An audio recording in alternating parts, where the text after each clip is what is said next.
Matin et bon après-midi pour les gens de la France. Nous sommes en direct aujourd'hui. Je retrouve Jean-Paul Michon, astrologue, et nous allons faire le 4e cours gratuit du double zodiaque. Alors, bonjour Jean-Paul, bon matin, ça va bien? Bonjour Suzy, bonjour tout le monde, bonjour aux Français On va de laisser France. les Français de France. Ouais, Toi, tu es un Français de France au Québec. voilà. T'as-tu pris l'accent un peu, Jean-Paul? Ah, ça c'est une grande question souvent. J'ai pas remarqué. Ben, c'est ça, C'est quand je des suis en France, on dit que j'ai intonations, hein? l'accent québécois, puis quand je suis au Québec, on dit que j'ai l'accent français. Alors, il D'accord. faudrait que j'organise quelque chose pour retrouver mon accent français en France, puis mon accent québécois au Québec. C'est bon. Alors, tu veux commencer, Jean-Paul? Est-ce que tu as quelque chose à ajouter? Ah ben non, moi je suis toujours content de parler d'astrologie et plus particulièrement du double zodiaque. Et ce que je voulais dire, c'est que ce quatrième cours, qui est donc sur les aspects, est un cours primordial en astrologie parce que les aspects, c'est justement un des aspects de l'astrologie qui a été entièrement négligé depuis le début que l'astrologie existe, parce que ça demande des capacités de calcul, des quantités de calcul qui rebutent souvent les astrologues avant de faire une consultation. Donc, on a pris soin de le diviser en deux, là, les aspects majeurs puis les aspects mineurs. Mais on va le voir, là, je veux dire, les aspects Mouais. mineurs, ils ne sont pas mineurs du tout, là. Non, puis c'est ce que je te disais hier en regardant ton PowerPoint. Je trouve qu'il y a beaucoup de choses que j'ai plus intégrées, plus compris avec ton PowerPoint. Fait que je pense que ça va être bien intéressant pour les gens aujourd'hui. Alors, je vais tout de suite changer d'image et on va débuter dès maintenant. Voilà. Donc, je me répète, avec un quatrième cours gratuit, après avoir suivi le premier, deuxième et troisième cours, qui sont toujours disponibles sur le portail Zen de Suzimat, sur YouTube. On va donc découvrir les aspects qui sont donc les relations angulaires dans les cartes du ciel, relations angulaires entre les planètes. Voilà. Donc, bingo. Alors, voilà. On va essayer de faire avancer le schmilblick. Bon, on y arrive. Voilà. Euh, alors, c'est ça. Donc, c'est bizarre. Moi, j'ai une bande blanche en haut puis une bande blanche en bas. C'est bon, nous, on la voit pas à l'écran. Ah, cool, C'est cool. parfait. Donc, alors, un point important avec cette page de mon diaporama, c'est que quand j'ai commencé à m'intéresser au double zodiaque et quand j'ai commencé à y travailler sérieusement, j'ai découvert que les aspects qu'on utilisait en astrologie traditionnelle, là, répondait absolument pas aux besoins d'une astrologie qui utilise 2 zodiaques. Et donc, j'étais obligé de faire vraiment des recherches importantes là-dessus, puis de découvrir, puis de sortir de la description habituelle des aspects. Alors, c'est des aspects, comme je dis ici, légèrement bons, favorables, harmoniques, dissonants. Euh, il y a des descriptions qui ne correspondent pas à la réalité. Et donc, c'est ça que je dis, limiter les cartes du ciel aux aspects majeurs, c'est aberrant. Et donc, le fait d'avoir appelé les aspects mineurs, c'est-à-dire les autres aspects, une raison pour ne pas les utiliser, je veux dire, c'était complètement nul, quoi. Voilà. Et donc, cette nouvelle page-là, c'est pour montrer justement un petit peu la recherche que j'ai faite à ce sujet-là, parce que dans l'astrologie traditionnelle, avec la roue qui est à gauche, là, on voit un cerf-volant dans la carte du ciel qui est fait à partir de trigones, de sextiles et d'une opposition.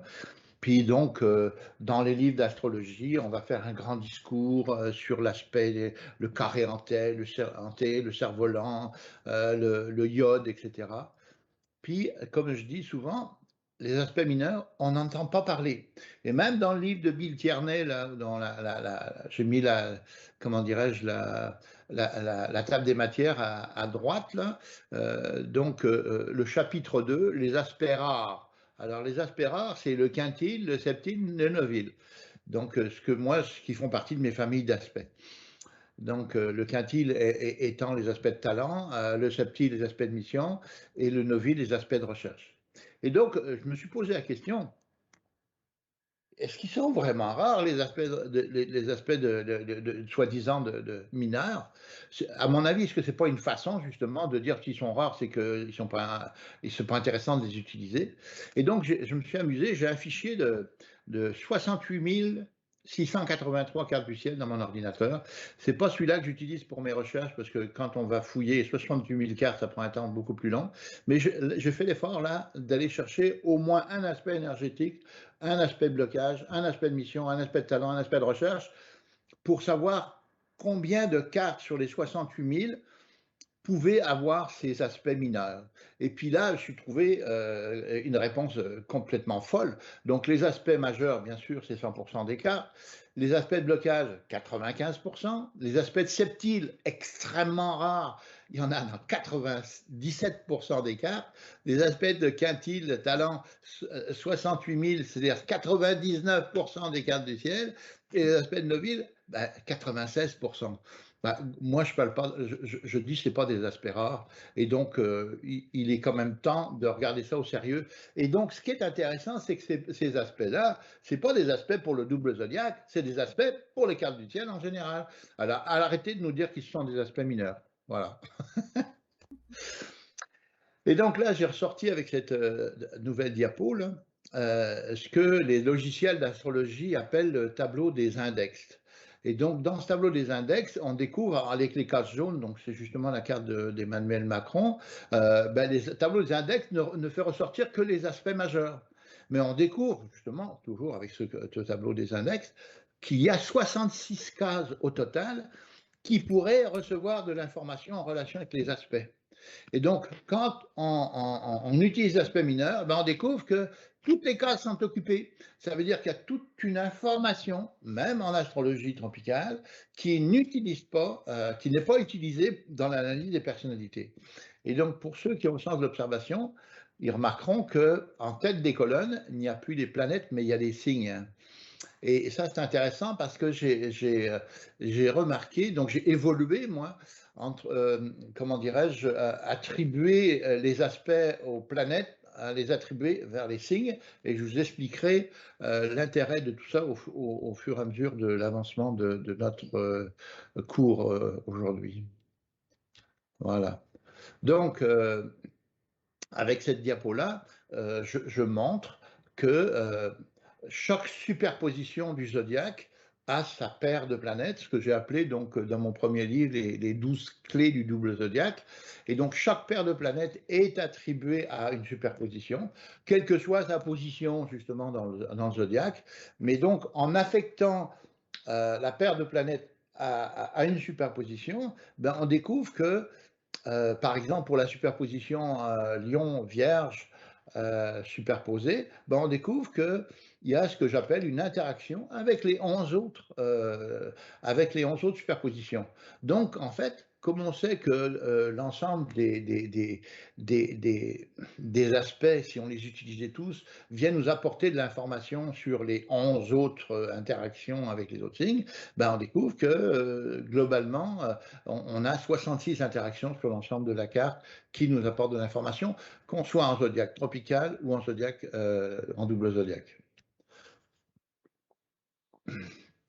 Donc, voilà, super. Donc, le zodiaque et ses paires de planètes.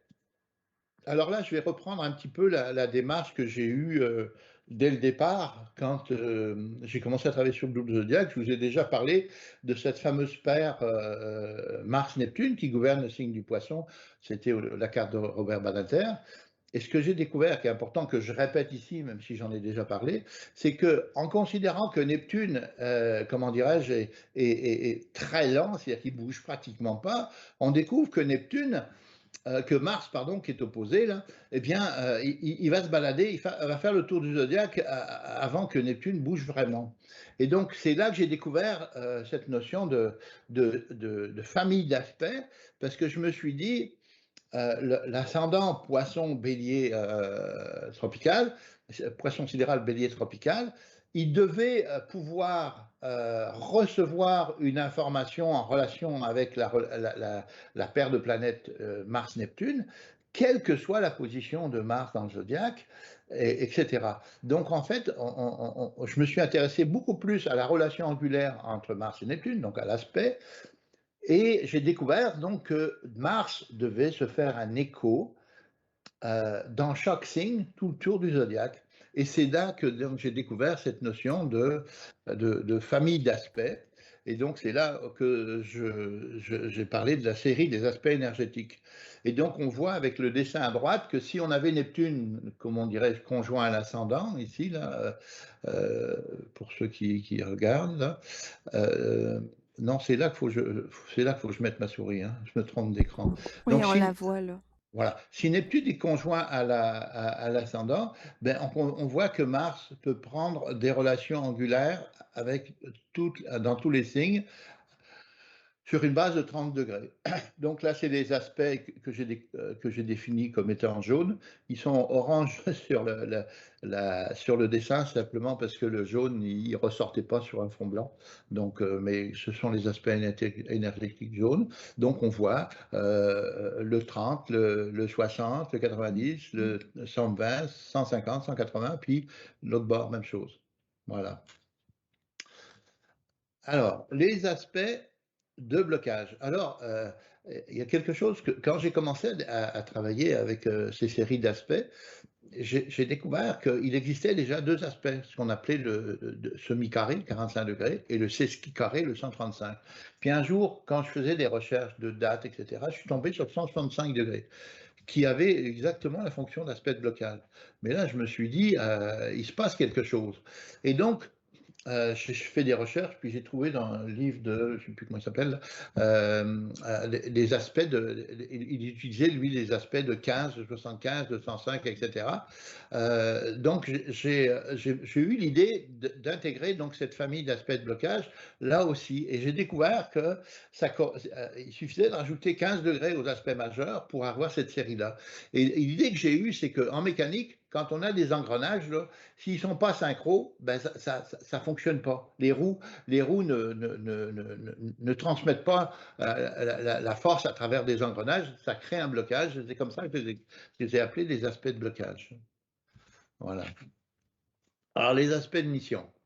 L'aspect de mission, ben alors là encore, donc Bill Cannon dans son livre parle des aspects de mission. Effectivement, c'est des aspects rares, mais il décrit qu'ils sont liés effectivement au chiffre 7, qui a une dimension spirituelle, divine, etc., en numérologie. Et donc là encore, je suis parti du même principe. Je me suis dit, si Neptune est sur, comment dirais-je, sur l'ascendant, je me suis dit, ben, on doit avoir un écho dans chaque superposition de signes tout le tour du zodiaque. C'est comme ça que j'ai créé la série des aspects de mission. Et donc, c'est devenu, comment dirais-je, un outil extrêmement intéressant. Puis là, j'imagine très bien la réaction des gens de dire, ouais, mais qu'est-ce qui te permet de machin, etc. Ben, en fait, moi, j'ai la chance justement d'avoir fait des études en architecture. J'ai le titre d'architecte DPLG en France, qui veut dire diplômé par le gouvernement. Et donc, pendant ces études d'architecture, j'ai eu la chance d'étudier un architecte très important du 19e siècle qui s'appelait Viollet-le-Duc. Et Viollet-le-Duc, c'est devenu un espèce de gourou de l'architecture au 19e siècle. On pense à Le Corbusier, on pense à Frank Lloyd Wright, Gaudí en Espagne, etc. Ils se sont tous inspirés de la pensée de Viollet-le-Duc. Et Viollet-le-Duc, il avait créé sa réputation très jeune, dès l'âge de 20 ans, au 19e siècle, et était devenu un spécialiste de la rénovation des bâtiments. Donc c'est lui, entre autres, qui a rénové la ville de Carcassonne en France. Et lui, sa démarche, c'était de dire, euh, quand je rentre, je reçois la mission de faire un projet, comme ce serait la ville de Carcassonne, eh bien, je me mets à la place du créateur, de l'architecte qui a été à l'origine du projet, que ce soit une église, une cathédrale, un château, etc. Je me remets dans la peau de cet architecte-là pour voir quelle serait sa démarche justement pour rénover le système? Eh bien, cette formation que j'ai eue en architecture me permet justement d'avoir compris que quand on développe une théorie comme celle du double zodiaque, eh bien, on se met à la place du créateur. Et là, le créateur, ben, c'est pas l'architecte de l'époque, au 19e siècle, mais c'est effectivement le dieu de l'univers qui est à l'origine de l'influence des astres, et non pas quelques théoriciens qui ont pondu leur propre théorie. Donc c'est comme ça qu'en me mettant à la place du créateur, en tant qu'architecte, eh bien j'ai compris qu'il fallait développer tout ce scénario d'aspect de mission, etc. Et donc comme je le dis, l'aspect de mission correspond à quelqu'un qui vient sur Terre, donc avec un aspect de mission, là encore on est dans le principe de l'astrologie karmique, et donc c'est quelqu'un qui vient prendre une place dans un environnement humain pour réaliser quelque chose au nom de la collectivité. Donc c'est vraiment une mission. Voilà. Alors les aspects de talent. Les aspects de talent, ben là, c'est le même discours. Donc, ils sont issus de la division du zodiaque par 5, c'est-à-dire 72 degrés. Le chiffre 5 est fait penser à la maison 5, celle de la créativité, celle où on se réalise à travers quelque chose. Et donc, je suis arrivé à cette série-là en faisant en sorte que si on a Neptune au niveau de l'ascendant, ben, on a un écho avec les multiples et sous-multiples de 72 degrés tout le tour du zodiaque. Et donc, je trouve ça intéressant, la petite histoire que j'ai en relation avec ça, c'est que quand j'ai commencé à découvrir les aspects de talent comme ça, j'avais un client en consultation à qui je dis au cours d'entretien, vous avez des aspects de talent, vous, par exemple, pour écrire. Puis la réponse du gars me dit, bah non, j'ai aucun aspect de talent, moi, pour ça, je suis désolé.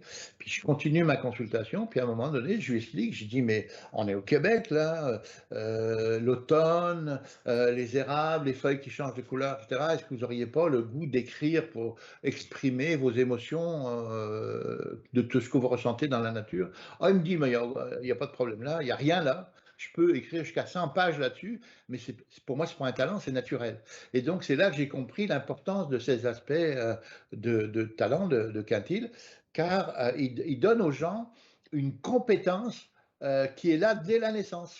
Et donc, ce sont des aspects qu'on ne peut pas négliger dans une carte du ciel. Je veux dire, ça ne peut pas dire les aspects mineurs, ça n'existe pas, on l'utilise comme me disait un certain astrologue, ah, je les utilise quand j'ai plus rien à dire dans la carte. En fait, ils n'y utilisaient pas. Voilà. Les aspects de recherche. Alors, les aspects de recherche, là encore, sont des aspects extrêmement intéressants. Donc, ils sont issus de la division par 9 dans la carte du ciel. Donc, c'est des aspects de 40 degrés. Entre autres, d'ailleurs, moi, j'ai un aspect de 40 degrés. On parlera des orbes tout à l'heure. J'ai un aspect de 40 degrés exact. La notion d'orbe, c'est qu'on met une tolérance autour de l'aspect pour tolérer avec plus ou moins un degré la valeur entre 39 et 41. Moi, j'ai un aspect exact à la seconde près dans ma carte en termes de recherche. Je trouve ça très intéressant pour toutes les recherches que j'ai faites sur le double zodiaque. Et donc, en fait, cet aspect de recherche, c'est la capacité de douter de tout. Alors, on va douter de ce qu'on nous dit, on va douter de ce que les politiciens nous disent, on va douter de ce qu'on voit, de ce qu'on observe, de nos rencontres, de la relation avec les gens. En fait, c'est le doute, hein, tous azimuts. Et donc, Remettre en question, hein? remettre en question. Et donc, et quand les gens ont ça dans leur carte, eh bien, ça les démange. Et à tel point d'ailleurs que j'ai une élève d'astro il y a pas mal d'années qui avait une carte remplie d'aspects de recherche. Elle est tellement, parce qu'elle elle dit toujours, elle est tellement dans le doute, elle est une brillante astrologue, mais elle est tellement dans le doute qu'elle n'ose jamais passer à l'action. Ça devient un peu pathologique à ce niveau-là, hein. Mais ça fait partie des conseils qu'on peut donner en consultation. Mais on ne peut pas passer à côté de ça, parce qu'on voit par exemple le Premier ministre au Canada, Justin Trudeau, qui a la superposition Sagittaire-Capricorne colorée en mauve, eh bien, cette superposition Sagittaire, le Sagittaire, c'est réfléchir, trouver des solutions pour Capricorne, la société, et mettre des solutions pour améliorer les conditions de vie des gens. Eh bien, on se rend compte que Justin Trudeau, donc le Premier ministre du Canada, est en permanence en train de se déguiser en clown, en Indien, en Amérindien, en n'importe quoi, parce qu'il veut épouser, il veut se mettre à la place des gens pour comprendre ce qu'ils vivent, mais en fin de compte, c'est pas avec des aspects comme ça qu'on peut vraiment devenir un chef d'État. Voilà. Alors les orbes, voilà, donc je parlais des orbes tout à l'heure, c'est que en astrologie, un aspect, une relation angulaire, on tolère toujours un certain degré autour de la valeur exacte. Et j'ai déjà parlé des, de Dorothée de Bismont qui parlait des quinconces comme étant des aspects maléfiques parce que Hitler en avait dans sa carte, sauf que ce n'était pas un quinconce, mais c'était un quinconce 150 degrés, mais c'était un quintile parce que faisait 144 degrés, donc un biquintile, mais c'était un quinconce avec 6 degrés d'orbe. Donc, quelque part, on ne peut pas jouer comme ça avec les tolérances. Et c'est pour ça que je me suis amusé à faire une espèce de recherche complète. Et donc, j'ai travaillé donc, avec la superposition de tous les cercles qu'on a vus précédemment, qui font que chaque aspect a un orbe qui l'empêche d'aller grignoter l'aspect suivant. Hein. Et donc, on a quelque chose de vraiment très important à ce niveau-là. Voilà. D'ailleurs, ouais. Je voulais parler de. Oups là. Oh, oui, c'est ça. De quoi? Ton PowerPoint, il s'en va. Ouais, c'est ça. Là, ça va mieux, là? Oui. Non, c'est parce que d'habitude, j'avais une feuille complémentaire, mais là, je ne l'ai pas. Je ne sais pas ce qui s'est passé, mais c'est pas grave. Donc, grosso modo, ce que je voulais expliquer, justement, comme complément avec cette page sur les orbes dans les logiciels, c'est que la Lune, qui est dans la carte du ciel, la Lune tourne en 13 degrés par jour. Et donc, quand on sait que certains aspects, là, entre le 165 degrés, puis le 162, puis le 100, etc., il y a des orbes, des aspects mineurs qui sont très serrés, et on découvre que la Lune, dans une journée, elle va balayer des fois des orbes, des aspects majeurs en passant par tous les aspects dits mineurs, toutes les familles d'aspects. Donc, cette notion d'orbe, c'est la clé. Et le dernier point que je voulais dire là-dessus, qui est important, c'est que quand on fait de l'astrologie sérieusement, on ne touche pas aux orbes. Parce que avant, ah, j'ai un trigone, ah ben il rentre pas tout à fait dans l'orbe, mais c'est quand même un bel aspect, donc je vais le prendre. Ça marche pas comme ça. Les orbes, on doit les geler dans le logiciel d'astrologie définitivement, pour faire en sorte que quand on fait une recherche et qu'on obtient un aspect, on est sûr que c'est pas quelque chose qui est bricolé. Voilà. Bingo. Alors, j'ai parlé tout à l'heure du fameux tableau des index. Là. Ben, on le retrouve dans le logiciel AstroPC pour ceux qui l'ont déjà, puis ceux se le procureront plus tard, ils sauront que la touche qui est dans un petit coin à gauche, là, dans les tableaux, là, ben, ça s'appelle A.maison, ça veut dire aspect maison. En fait, c'est tous les aspects qu'il y a dans la carte du ciel. Et donc, la fameuse diagonale que je montre, si tu veux, c'est pour montrer que c'est un tableau à double entrée et qu'on a horizontalement tous les aspects à une maison et verticalement tous les aspects à une maison. Donc on peut s'amuser à les fouiller comme ça. Et si on avait juste un côté, on n'aurait pas, par exemple, au niveau de la maison 1, tous les aspects, etc. Donc c'est bien de faire le tableau à double entrée. Et on va voir que c'est devenu un outil extrêmement intéressant, donc qui est disponible dans le logiciel AstroPC version 12 Pro. Donc je pense qu'il est dans les autres versions aussi. Voilà. Alors, là, je présente quelque chose qui m'est cher, c'est que l'invention des puces de couleur. On s'est cassé la tête pendant, je dirais, presque plusieurs années avec la compagnie de logiciels Aureas pour trouver comment représenter au centre de la carte, parce que il y a un client qui était venu me voir en consultation pour son anniversaire, là, un monsieur qui était à la retraite, qui était professeur de mathématiques au Québec, un brillant monsieur. Puis en consultation, il regarde le centre de la carte, puis c'était rempli de traits comme un Mikado, là. Puis il disait: «Vous faites quoi de tous ces traits-là?» Puis sa question m'a amené à réfléchir. Avec les 33 aspects qu'on a dans la carte du ciel, on arrive à une montagne d'informations que c'est impossible de s'en servir au centre de la carte. Donc on a réfléchi avec Auréas, savoir comment on pouvait, à partir du tableau qu'on a sous les yeux, intégrer ça au centre de la carte. Et c'est là que j'ai proposé donc ces histoires de puces de couleurs. Et on les voit ici, là, pour la maison 1, donc c'est la carte d'Emmanuel Macron. Et on a à l'extérieur, par exemple ici, pour la relation entre la maison 1 et la maison 2, bleu de l'extérieur, c'est au niveau sidéral, c'est bleu, au niveau tropical, c'est jaune. Même chose pour la maison 2, maison 3, maison 4, etc. On voit le mauve des aspects de recherche extérieur, bleu intérieur, etc. Et pour toutes les maisons, et ça. Et donc, ça a été généré, c'est maintenant généré automatiquement dans les cartes du ciel. Et donc, on voit que pour chaque interaction, c'est-à-dire que pour chaque relation entre la maison 1 et n'importe quelle maison, on a 36 possibilités de couleurs, c'est-à-dire qu'on a 5 couleurs plus le non-couleur au niveau du sidéral et 5 couleurs plus la non-couleur au niveau tropical. Donc 6 fois 6, ça fait 36 combinaisons par puce, par maison. Donc ça fait du monde à analyser. Voilà. Alors, là, donc, c'est la carte du ciel d'Emmanuel Macron, et je montre donc que pour le signe du bélier, le simple fait, par exemple, pour le signe du bélier, souvent on parlait du signe du bélier en disant ça, c'est un signe ceci, c'est un signe cela, mais avec ce système de puces et de superposition double zodiaque, on découvre que le signe du bélier, il est très loin de ressembler à ce qu'on nous a appris dans les livres d'astrologie. Il y a tellement d'informations qui est là. Pour le signe du bélier, là, on a de voir la superposition qui collait en rouge, qui est un aspect de talent.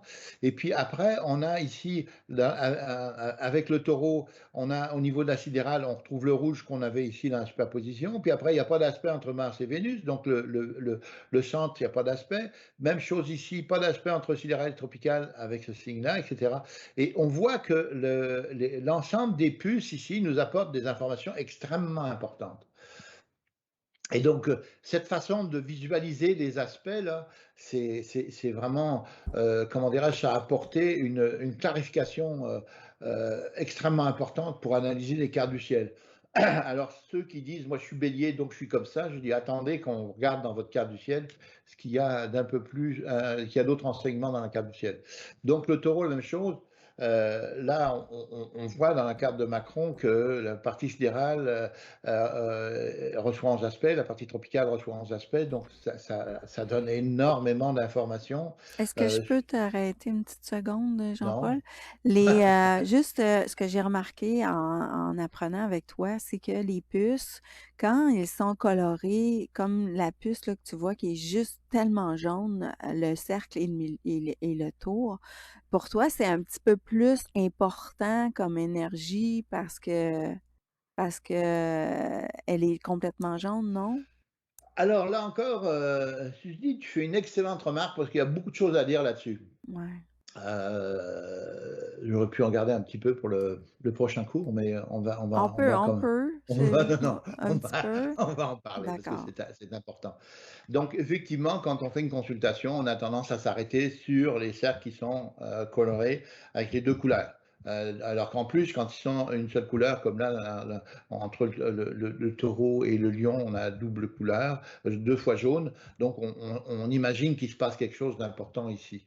Effectivement, c'est majeur. Mais là où je voulais en venir, donc l'affaire, c'est que c'est entre le bélier et le cancer, donc il y a quelque chose d'important. Donc on ne peut pas l'analyser vraiment ici. Enfin, Oui. ce qu'on peut dire, c'est que on a affaire effectivement à un carré ici entre Mars et Lune, et ça veut dire que il y a quelque chose de très très fort au niveau des émotions chez Ouais. Emmanuel Macron, qui se transforme avec la conjonction Vénus-Soleil dans sa carte du ciel. Donc, tout son ressenti au niveau émotionnel est transposé dans le tropical avec une volonté de trouver des réponses, je dirais, sociétales. Voilà, on OK, en parlera la prochaine fois. OK. La petite parenthèse complémentaire que je voulais faire quand même, qui est importante, c'est que l'absence de couleurs, comme on a soit au sidéral ici, soit les deux niveaux ici et là, etc., ça ne veut pas dire qu'il ne se passe rien. Et c'est là que ça devient intéressant. C'est que euh, l'astrologie traditionnelle a mis de côté les aspects mineurs, et puis ils ont eu tout un discours sur les planètes sans aspect, sauf que quand l'astrologie traditionnelle parlait des planètes sans aspect, ils mettaient là-dedans les aspects mineurs et les planètes sans aspect. Une fois qu'on utilise l'aspect mineur, on découvre que les planètes sans aspect ont une signification bien plus importante qu'on leur attribuait avant. Parce que quand il n'y a pas d'aspect, par exemple ici, entre au niveau sidéral, entre le Gémeaux et le Bélier, ça veut dire que il y a pas de, comment dirais-je, il peut y avoir un manque d'énergie. Mars, c'est l'énergie, la volonté de parler fort, et le Gémeaux, la volonté comment dirais-je, de parler, de s'exprimer, Communiquer. de communiquer. Juste Et te donc, dire, laisse-moi finir, oui, mais laisse-moi tu as finir. pas montré ta souris, c'est juste pour savoir Ah, si c'est vraiment bélier sidéral, gémeaux voilà. sidéral. Oui, c'est ça. Ici, la roue effectivement sidérale ici est sans couleur. Ça veut dire que le sidéral du Bélier et le sidéral du Gémeaux, ici, ils n'ont pas de relation. Ça veut dire qu'il n'y a, pas de relation entre Mars et Mercure. Et donc, le fait qu'il n'y ait pas d'aspect entre Mars et Mercure est aussi significatif que quand il y a un aspect. En quoi c'est significatif?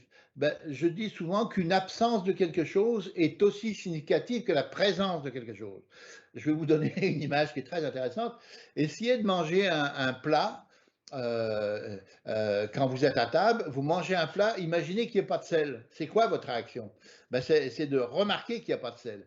Eh bien, quand il n'y a pas d'aspect entre deux planètes, eh bien, il n'y a pas de sel dans le plat, c'est-à-dire que l'énergie entre entre les deux planètes est absente. Alors, je prends un exemple beaucoup plus simple, Mars et Saturne, par exemple. Mars et Saturne, c'est la détermination de faire quelque chose.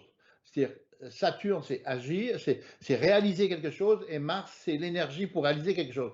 L'absence de sel dans la relation, ça veut dire que la personne va manquer de conviction quelque part pour réaliser quelque chose, ou de déterminisme. Souvent, on a affaire à des gens qui disent « ouais, c'est super, je vais faire ça », mais le manque de sel fait qu'ils ne passent pas à l'action. Vous voyez l'importance du manque d'aspect avec le double zodiaque et en utilisant les aspects mineurs, ça change complètement la donne au niveau des cartes du ciel.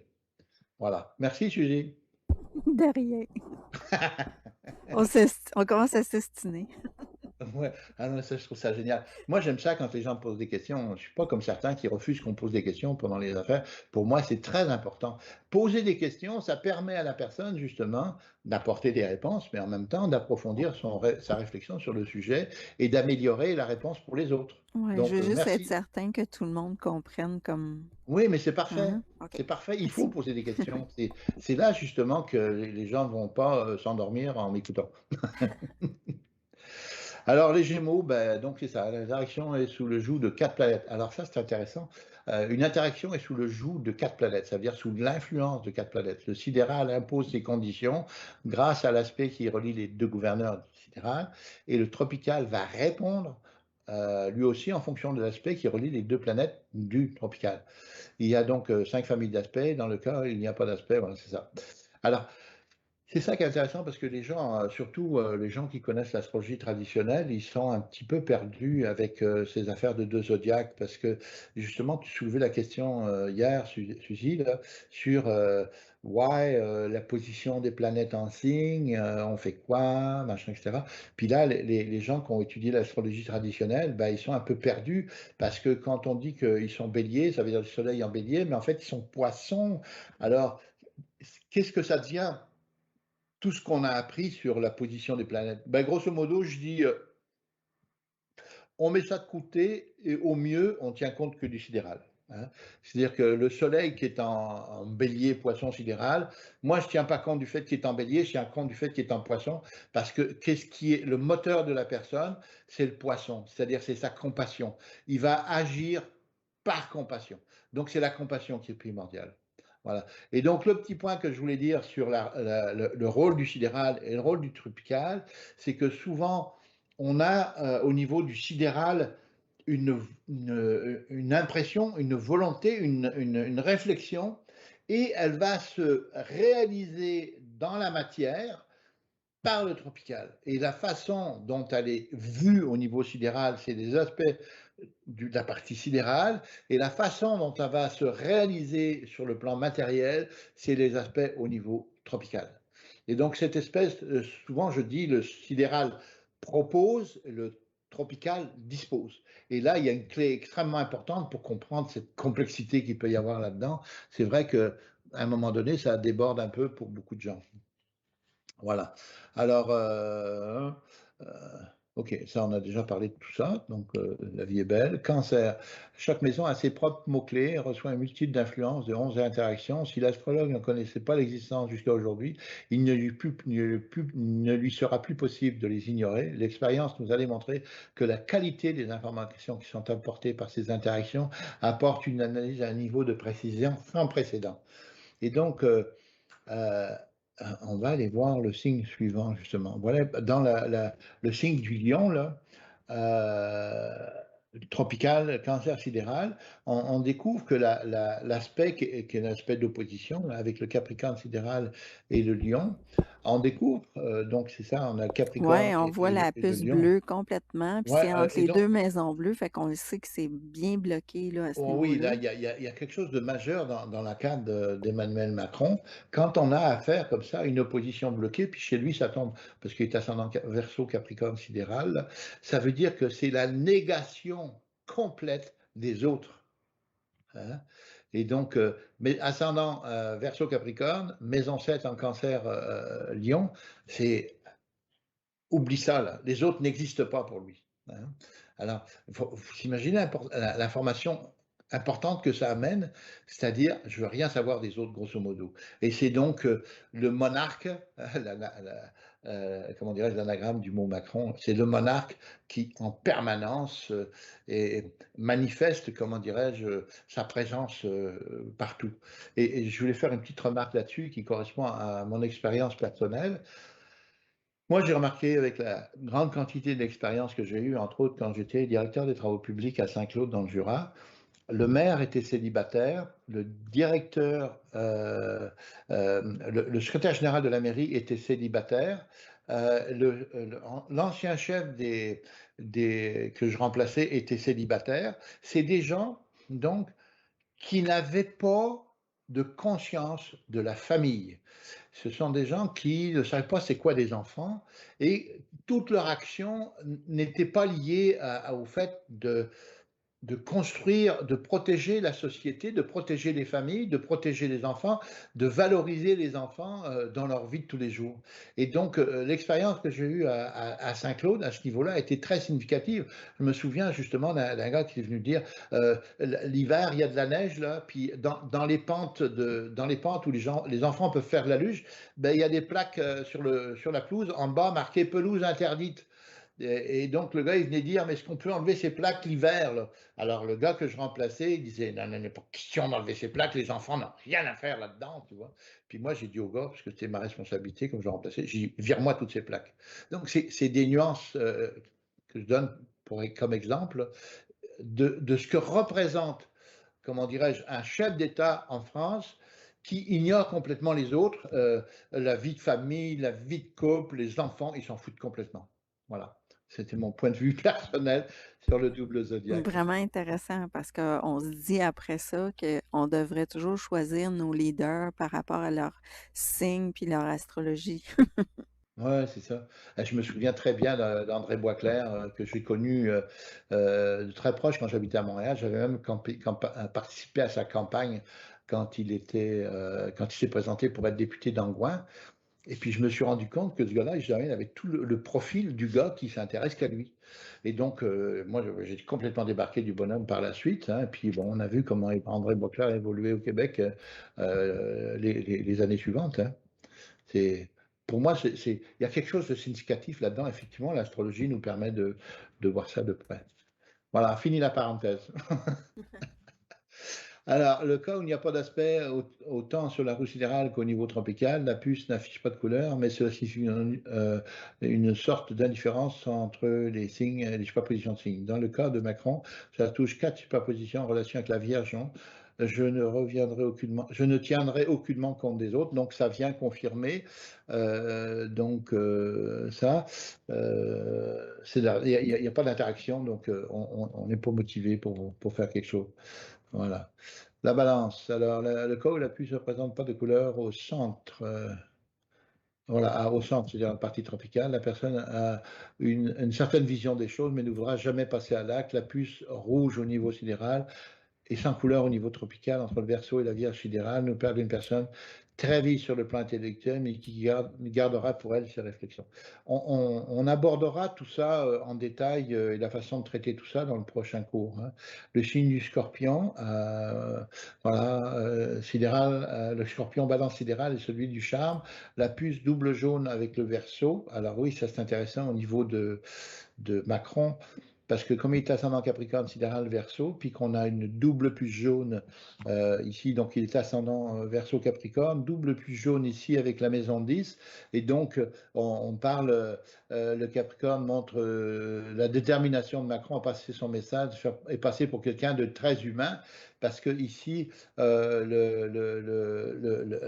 balance, on a un aspect jaune entre Vénus et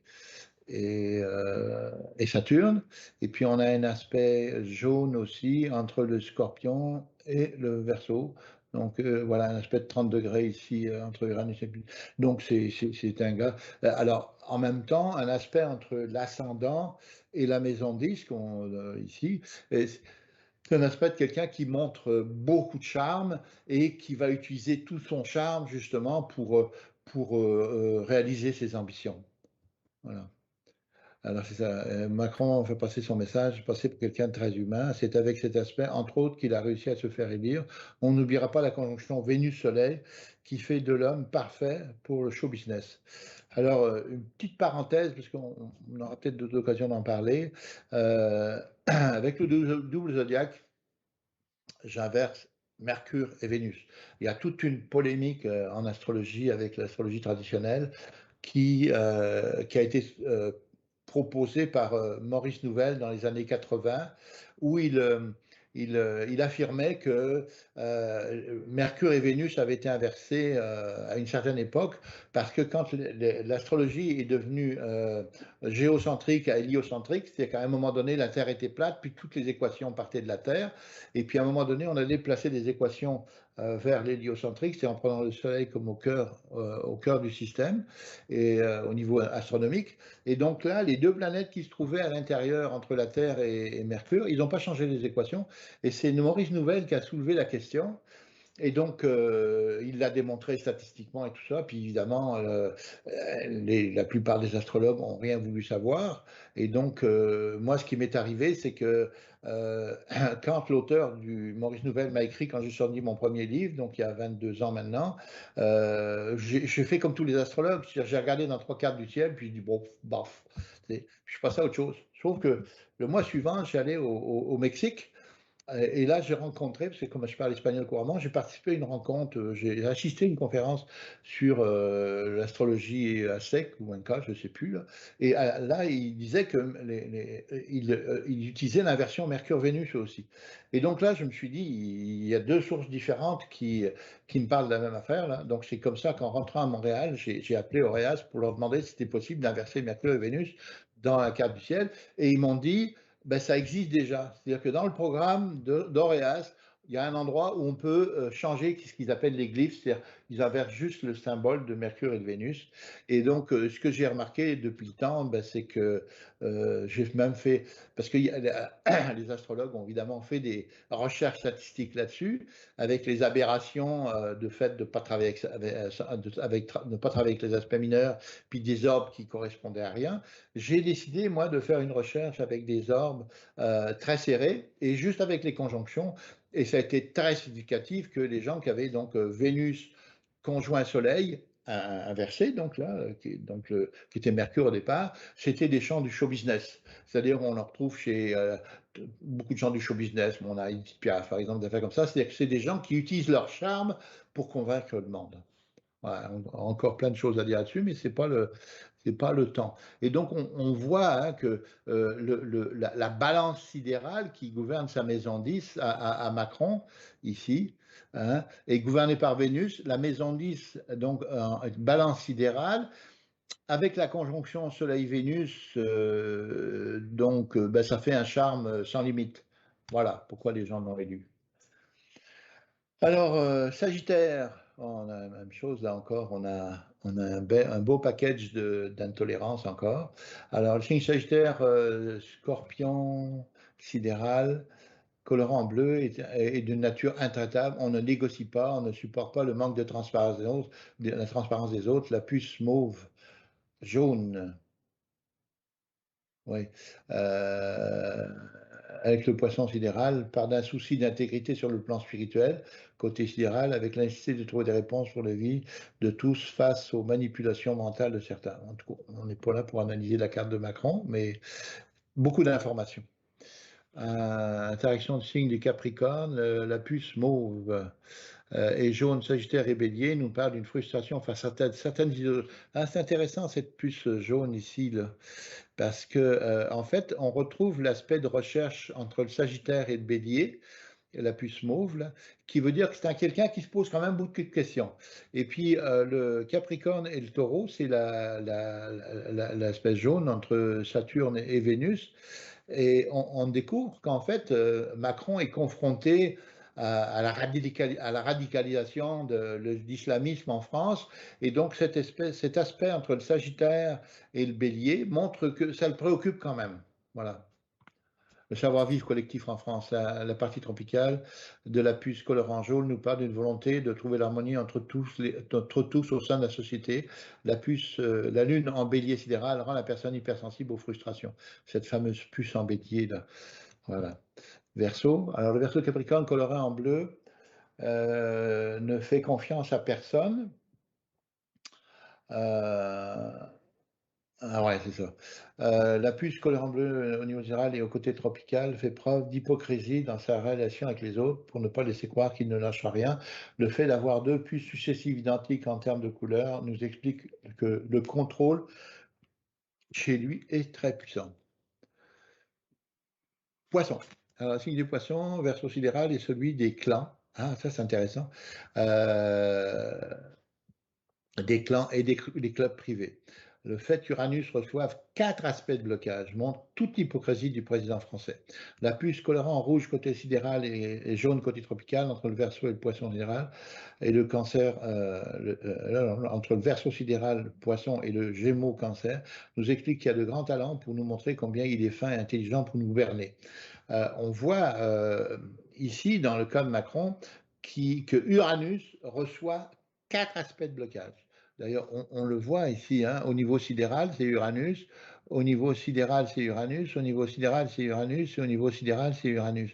Et Uranus, donc, c'est J'ai une question. hein? J'ai une question. Oui.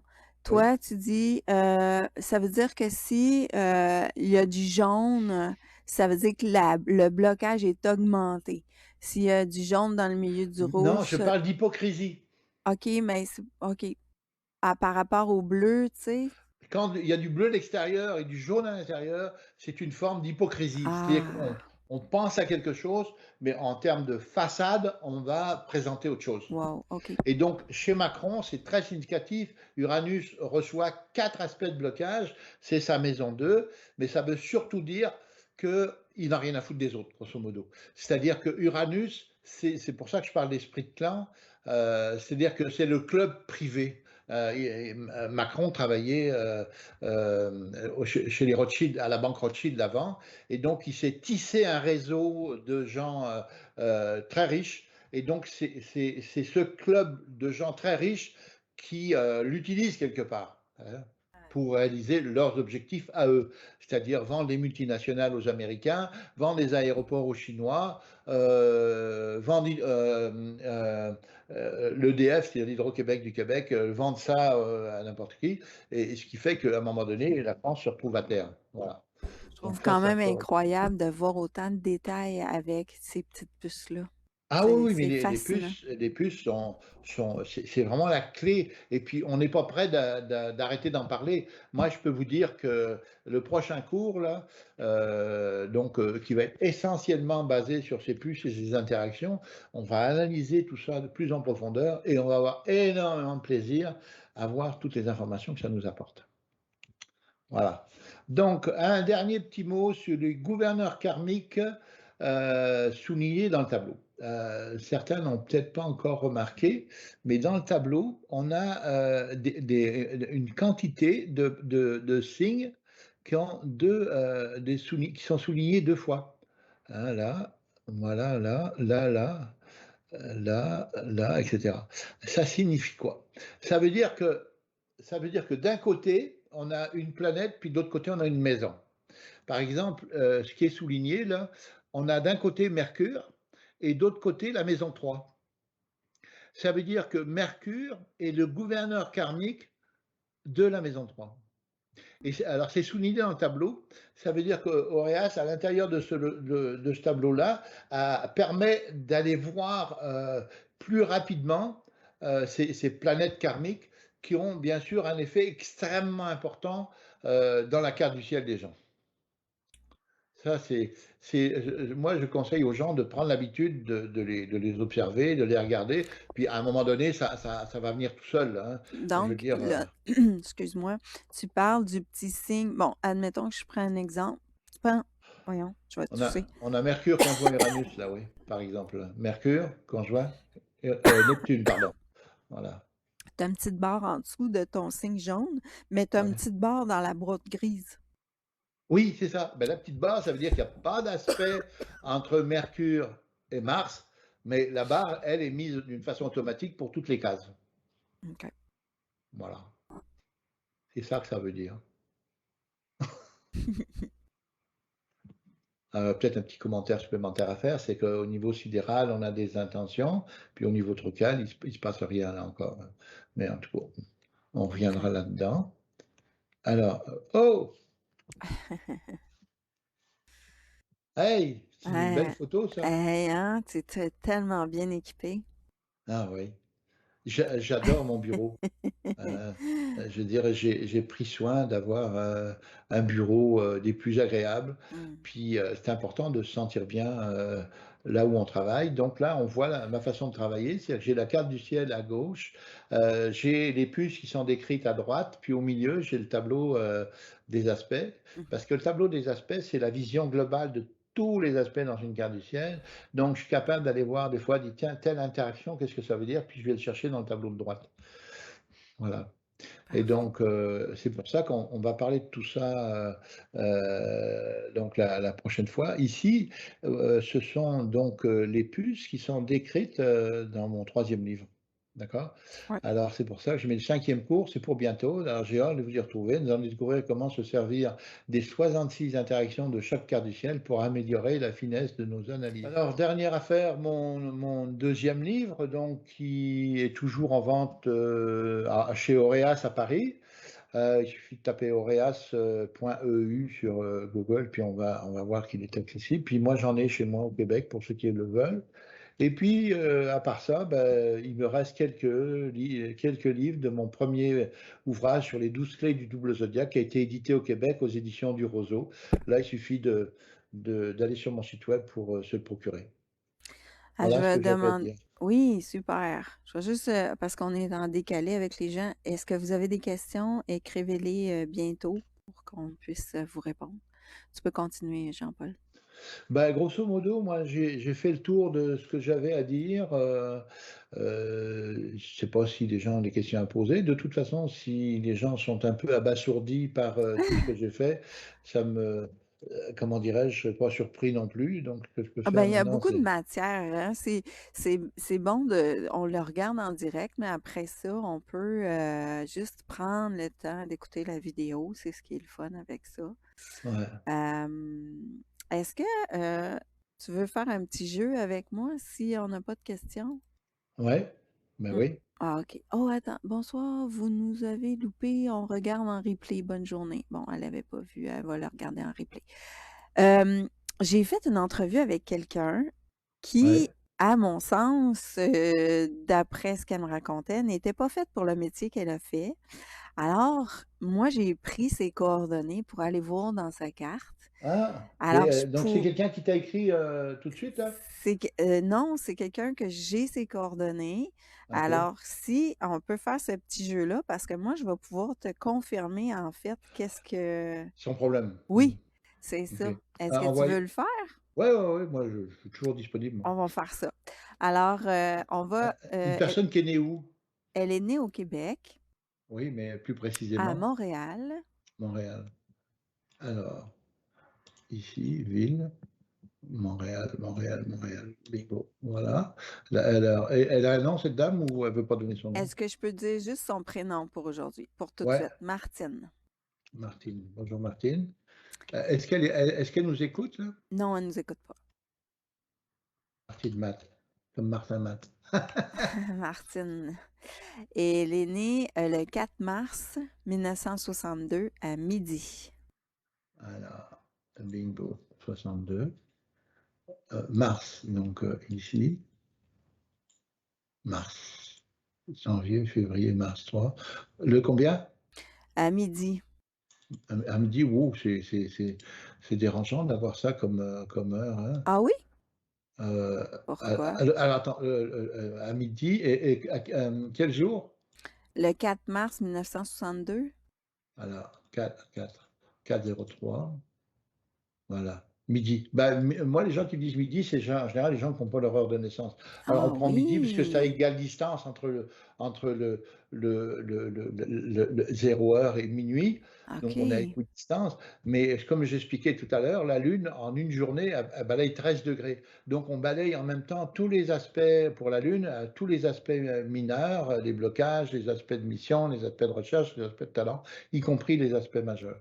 Donc Ah! Fait que par donc ça pourrait mais je peux te dire que ça avait l'air être pas mal exact dans ce qu'elle me racontait. Fait que, là, je la vois pas à l'écran. Est-ce que tu peux me partager? Est-ce que tu es en train de le faire, partager le ah, la voilà. Oh, faudrait que tu tasses l'image, oui, c'est ça. Super! OK. Tu l'as appelée Martine Matt. Bah, ouais, comme Martin Matt. Ouais, c'est bon. Alors attends, ici, je vais débarquer ça. Alt F4, voilà. Ouais, il y a co ouais, c'est ça, exact. Bon, OK, j'ai viré mon PowerPoint, voilà, c'est tout. OK, parfait. Bon, donc tu as essayé de faire sa carte? Oui, je l'ai faite, c'est exactement ça que mais je trouvais que en tout cas, je vais te c'est parce que je peux t'expliquer après, qu'est-ce qu'il en est de cette personne-là. C'est pour ça que je trouvais ça intéressant qu'on Bah, voit oui, ensemble. bah, ouais, on peut s'amuser à ça, puis si ça va certainement Je vais lui inté transférer après à Martine. ouais, c'est ça.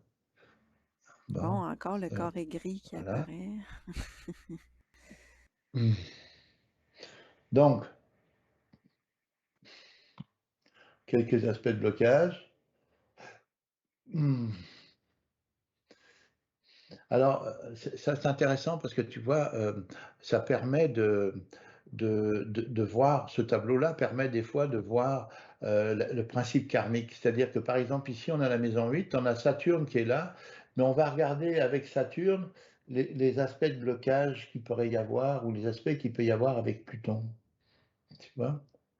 Donc on a un aspect de on a un bel aspect ici, au niveau des puces, voilà, voilà. Ah ouais, tu vois? La maison 8, tu vois? Mmh.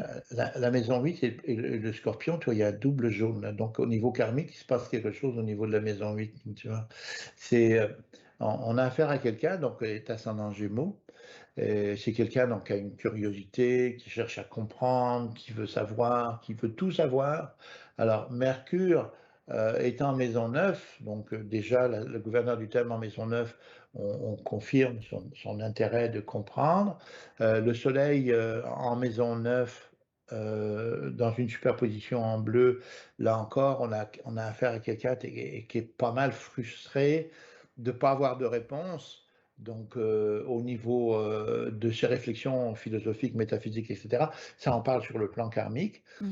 Et donc, souvent, les gens qui naissent avec la maison 9 colorant en bleu, c'est des gens qui ont déjà leur idée préconçue de ce qu'ils pensent qu'on devrait savoir. Donc, tu vois, Mmh. on part de loin là déjà, tu vois. Et donc, en plus, le fait d'avoir le Soleil, comment dirais-je, dans cette superposition avec Mercure, ça veut dire que les échanges avec les autres sont quand même relativement difficiles. Alors, la maison 7, qui est en rouge ici, Sagittaire, Capricorne, on a affaire à une personne quand même très brillante qui va s'intéresser, parce que la maison 7, c'est à quoi on s'intéresse. Donc elle, ça va être une personne qui va chercher à comprendre, à découvrir, qui a déjà beaucoup d'idées sur qu'est-ce qu'on devrait faire dans la vie, dans la société, etc. Il y a beaucoup en général, c'est des gens qui sont extrêmement brillants. Quand on a affaire à quelqu'un qui a la superposition Sagittaire-Capricorne, rouge, c'est des gens talentueux, c'est-à-dire qui ont des réponses à tout dans beaucoup de domaines. D'accord? Mmh. En plus, on a la superposition taureau-gémeaux et cancer-balance ici colorant rouge. Donc, ça, c'est un aspect de talent entre Mercure et Vénus. Donc, on a une intelligence vive, quelqu'un qui, euh, qui réfléchit rapidement à plein d'affaires. Là, l'affaire, c'est qu'on a Mercure qui est dans une coloration bleue, donc ça vient perturber un petit peu cette superposition-là, mais on ne va pas rentrer trop dans le détail non plus. Mais alors, ce qui est intéressant, c'est que la maison 7 étant en Sagittaire Capricorne, on sait toutes les relations qu'elle cherche à avoir en même temps au niveau humain. Alors, on a Jupiter qui est ici conjoint à Mars, donc il y a un grand intérêt à découvrir plein d'affaires. Et Mmh. donc, la maison 8 la maison 8 en Capricorne Verseau, on a affaire à quelqu'un qui a horreur des gens qui sont pas réalistes dans leurs idées. C'est-à-dire, grosso modo, à la horreur des gens qui avancent n'importe quoi au niveau des valeurs, là, tu vois, Mmh. qui sont endoctrinés ou qui disent la femme devrait respecter son mari. Là, tu sais. Donc, elle a une volonté chez elle de, comment dirais-je, de remettre les pendules à l'heure et d'imposer, quelque part, de la tolérance. Parce que le Capricorne Verseau, c'est de faire comprendre aux gens combien tout le monde est égal, combien tout le monde a sa place sur Terre. C'est Mmh. l'aspect, j'en parle souvent, qu'il y avait dans la carte de Gandhi. C'est quelqu'un qui Mmh. était pour l'égalité des êtres humains, etc. Mmh. Et donc, la problématique, donc, avec cette maison neuve, c'est que la personne, elle arrive avec déjà des idées pratiquement toutes faites sur la façon dont on doit gérer les relations humaines. Alors souvent, les gens qui ont cette superposition bleu coloré en maison neuve, ce sont des gens qui ont déjà des idées préconçues. Alors ils sont contre ceci, contre cela. Alors on les retrouve souvent justement, ces gens qui ont beaucoup d'a priori avec les religions. Hein. Mmh. C'est-à-dire que eux, ils veulent rien savoir des religions et puis ils veulent apporter la démonstration. Mais il ne faut pas oublier que cette superposition colorée en bleu, c'est avant tout une superposition d'intolérance et donc de manque d'amour envers ceux qui justement n'ont pas eu la chance d'avoir son recul à elle. Donc elle a quand même ce travail à faire là, de s'ouvrir. Et alors, au niveau de la maison 10, cette superposition mauve entre le poisson et le bélier, ça montre qu'on a affaire à quelqu'un qui cherchent des solutions, en fait, Mmh. pour sortir les gens de leur misère, etc. Mmh. Et donc, on voit ici avec les puces qu'elle a un souci énorme de lutter contre ce que j'appelle les prédateurs, hein, au niveau de la maison Neuve, donc on voit la conjonction Mars-Jupiter, ici il y a Uranus qui rentre en jeu là-dedans aussi. 28, ouais, c'est ça. Elle est dans l'opposition Mars, Jupiter, Uranus, là.